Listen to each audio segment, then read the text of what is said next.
Nama saya Nuraini binti Rizal Zabarut, nombor matrik 072436.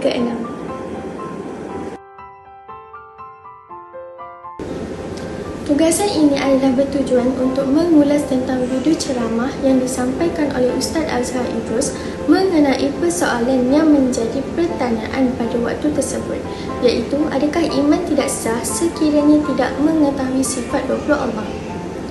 Dalam video ini, saya akan menjelaskan tentang 20 sifat Allah dan kami ingin kongsikan betapa pentingnya umat Islam untuk mempelajari tentang sifat 20 Allah dengan lebih mendalam, insya-Allah.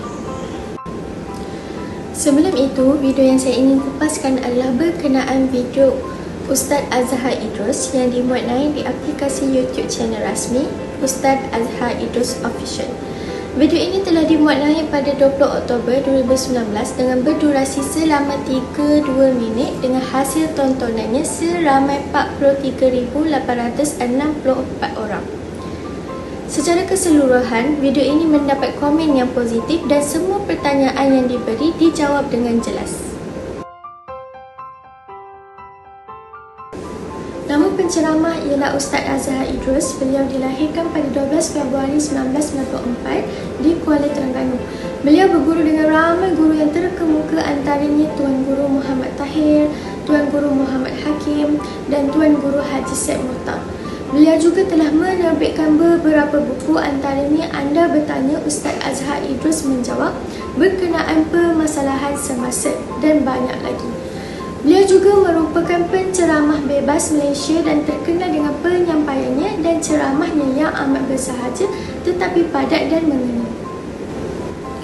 Video ini berbentuk sesi soal jawab yang diberi kepada Ustaz Azhar Idrus dalam bentuk kertas. Salah seorang dari jemaah masjid telah mengajukan soalan yang berbunyi, adakah benar tidak tahu sifat 20 Allah tidak sah iman? Menjawab kepada persoalan tersebut, Ustaz Azhar Idrus menyatakan bahawa tidak benar, kerana yang benar ialah siapa yang tidak tauhid kepada Allah, maka dia adalah orang yang syirik.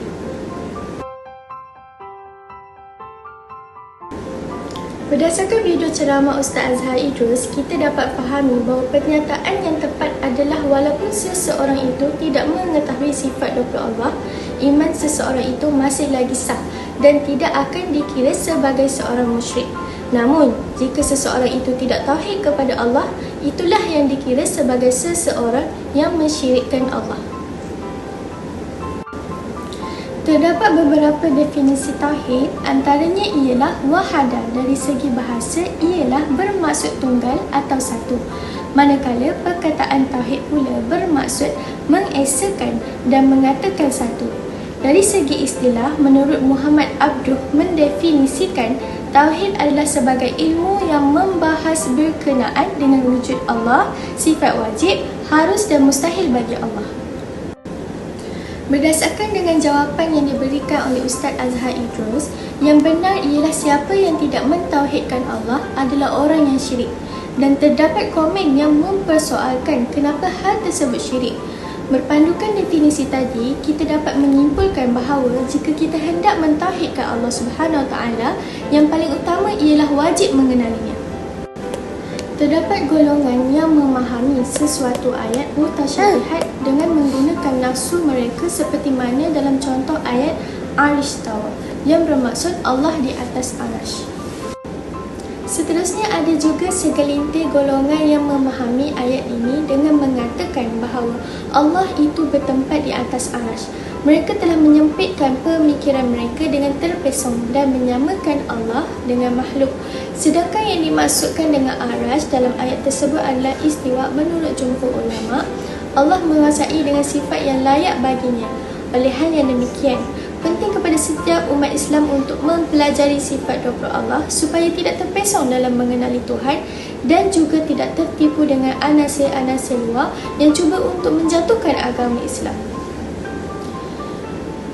Di dalam video Ustaz Azhar Idrus juga ada yang menjelaskan mengenai pemikiran salaf dan khalaf berkenaan tauhid kepada Allah.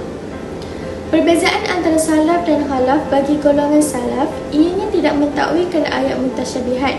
Namun bagi golongan khalaf, mereka mentafsirkan ayat tersebut supaya mudah dipahami oleh manusia dan sesuai dengan situasi masyarakat. Hal ini demikian kerana Islam kini telah berkembang maju dan meluas sehingga dipengaruhi oleh budaya pemikiran falsafah Yunani. Golongan salaf berpendapat bahawa yang berhak mentafsir ayat tersebut hanya Allah Subhanahu Wa Taala. Kaedah khalaf masih diguna pakai sehingga hari ini dan pendekatan salaf masih dihayati masyarakat Islam. Walau bagaimanapun, khalaf masih menghidupkan tradisi salaf iaitu kembali kepada Al-Quran dan As-Sunnah. Bagi penjelasan yang lebih mendalam, berserta contoh ayat Al-Quran dalam surah Al-Fajr ayat 10. Innal ladzina yubayyi'unaka innama yubayyi'una Allah yadullahi fawqa aydihim. Maksudnya, bahawasanya orang yang berjanji setia kepadamu, iaitu Muhammad, sesungguhnya mereka hanya berjanji setia kepada Allah. Tangan Allah di atas tangan mereka. Melalui potongan ayat Al-Quran ini, perlu difahami bahawa golongan salaf dan khalaf mempunyai pendapat mereka yang tersendiri semasa mentakwilkan definisi bagi ayat tersebut. Yadullahi fawqa aydihim. Golongan salaf tidak mentakwilkan ayat tersebut dan mereka hanya menyerahkan hal tersebut kepada Allah Subhanahu Wa Taala. Bagi golongan khalaf, mendefinisikan tangan sebagai menguasai, manakala golongan Wahabi menyatakan bahawa tangan itu adalah tangan Allah dan menyamakan Allah dengan makhluk. Perbuatan ini benar-benar menyimpang daripada maksudnya.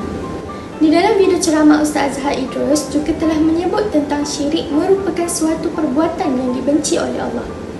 Kerana perbuatan syirik menunjukkan seseorang itu tidak mengakui keesaan Allah Subhanahu Wa Taala.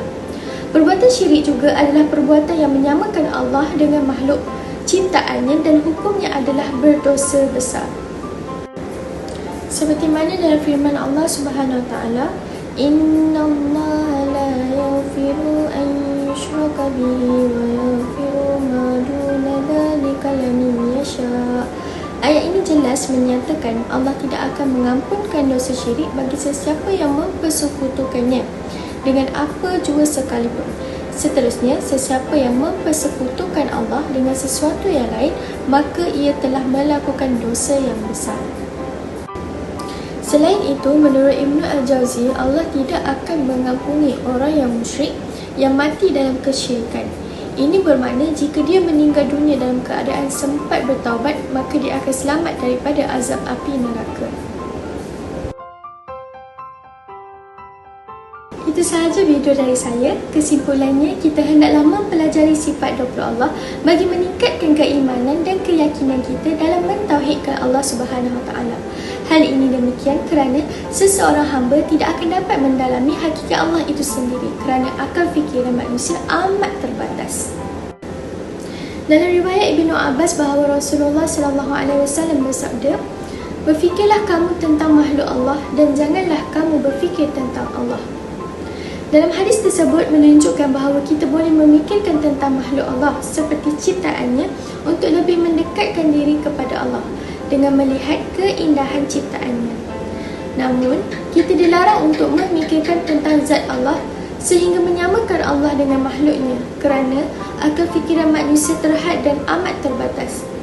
Perkara ini baru harus dititik beratkan supaya kita lebih berwaspada dalam memikirkan zat Allah secara bebas agar dapat menghindarkan diri kita daripada pemikiran yang menyeleweng sehingga mensyirikkan Allah. Hal ini demikian, kita sebagai hamba Allah sewajarnya mempelajari sifat 20 Allah untuk memperkukuhkan lagi keimanan dan ketakwaan kita kepada Allah, Tuhan yang Maha Esa. Itu sahaja video dari saya. Kesimpulannya, kita hendaklah mempelajari sifat 20 Allah bagi meningkatkan keimanan dan keyakinan kita dalam mentauhidkan Allah Subhanahu Wa Taala. Hal ini demikian kerana seseorang hamba tidak akan dapat mendalami hakikat Allah itu sendiri kerana akal fikiran manusia amat terbatas. Itu sahaja daripada saya. Yang baik datang daripada Allah, yang buruk datang daripada saya sendiri. Sekian, terima kasih.